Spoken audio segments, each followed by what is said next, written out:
টানা তাপপ্রবাহে অতিষ্ঠ মানুষের জন্য স্বস্তির খবর দিয়েছে আবহাওয়া অধিদপ্তর। রাজধানীসহ দেশের বিভিন্ন অঞ্চলে বৃষ্টির পর তাপমাত্রা কিছুটা কমেছে। আর আগামী 3 দিন দেশের যেসব অঞ্চলে বৃষ্টিপাত অব্যাহত থাকতে পারে তা নিয়ে এসেছে আবহাওয়া অধিদপ্তরের বিশেষ বার্তা। আবহাওয়া অধিদপ্তরের বুলেটিন অনুযায়ী আগামী 24 ঘন্টায় রংপুর, রাজশাহী, ঢাকা, ময়মনসিংহ, খুলনা, বরিশাল, চট্টগ্রাম ও সিলেট বিভাগের বিভিন্ন স্থানে অস্থায়ীভাবে দমকা বা ঝোড়ো হাওয়ার সঙ্গে হালকা থেকে মাঝারি ধরনের বৃষ্টি কিংবা বজ্রসহ বৃষ্টির সম্ভাবনা রয়েছে। এছাড়া দেশের কোথাও কোথাও মাঝারি ধরনের ভারী বর্ষণও হতে পারে। একই সময়ে দিন ও রাতের তাপমাত্রা সামান্য কমতে পারে বলে পূর্বাভাসে উল্লেখ করা হয়েছে।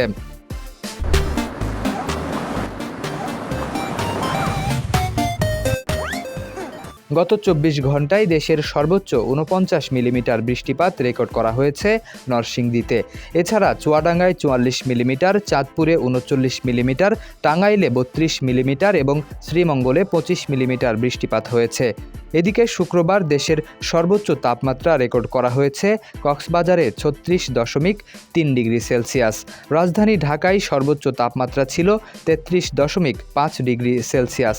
অন্যদিকে রাজশাহী, পাবনা, বগুড়া, টাঙ্গাইল, ময়মনসিংহ, ঢাকা, ফরিদপুর, বরিশাল, পটুয়াখালী, নোয়াখালী, কুমিল্লা, চট্টগ্রাম, কক্সবাজার ও সিলেট অঞ্চলের ওপর দিয়ে ঘন্টায় 45 থেকে 60 কিলোমিটার বেগে বৃষ্টি বা বজ্রসহ অস্থায়ী দমকা কিংবা ঝোড়ো হাওয়া বয়ে যেতে পারে বলে সতর্ক করেছে আবহাওয়া অধিদপ্তর। এ কারণে সংশ্লিষ্ট এলাকার নদীবন্দরগুলোকে 1 নম্বর সতর্কতার সংকেত দেখাতে বলা হয়েছে।